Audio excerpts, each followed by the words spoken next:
যে জামাত সর্বকালের একটা নিষিদ্ধ দল, সে কিভাবে করে আজকে সংসদে চলে গেল? আমারও তো কথা হেইডাই, ইরানের চিপায় চাপায় বগলের নিচে, পকেটের মধ্যে, উপরে নিচে, ডাইনে বামে, সামনে পিছে, এত মুক্তিযোদ্ধা থাকতে, এত চেতনাময়ী মানুষ থাকতে, এত শাহবাগী থাকতে জামাত সংসদে ঢুকলো কি ভাই? এইটাই তো আমার কথা। হ্যাঁ, কিভাবে ঢুকলো? আচ্ছা কারণ যদি ইস্কালাই দিয়ে কি জানি কবার চাই হই নাহি একটু। জামাত বলার না সুযোগ পাইবে না। সাধারণ পাবলিক রাস্তায় বাইরে, সাধারণ পাবলিক রাস্তায় নামাইয়া এই জামাত এনসিপি গোল তোলাই দেবে।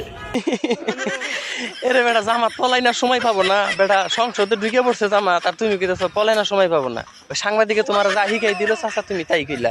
কয়দিন পরে বেটা তুমি পলাইনার সময় পাবা না। আচ্ছা জায়গা এগুলা বাত, এই যে আরেক হুজুরে জানি তেলাওয়াত করবার চাইতেছে, দি হুজুরের তেলাওয়াতটা একটু হই নাহি। হুজুর ফাইন করে একটা তেলাওয়াত করুনছে।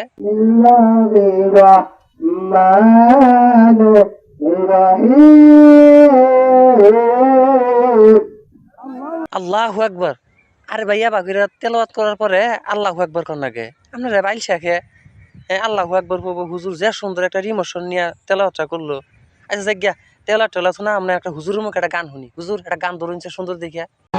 তোরে দেখলে লাগে ভালো রে মুরাদ শাহ আউলিয়া